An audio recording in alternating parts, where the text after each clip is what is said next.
Мрежата за позеленување на финансискиот систем како декларација, дел од КОП-30 во Бразил претходно овој месец, ги нагласува се поголемите макроекономски и финансиски ризици поврзани со одложени климатски дејствија.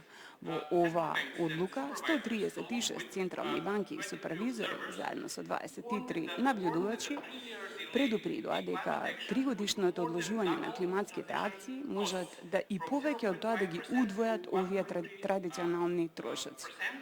Во 2022 година 1/4 од европските банки нема управување со климатски ризици.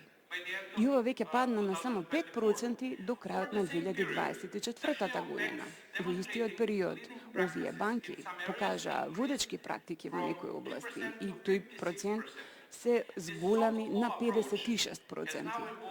Овој мек пристап сега веќе е преиначен во задолжителни регулативи во еден пакет кој што ќе стапи на сила во 2026 година.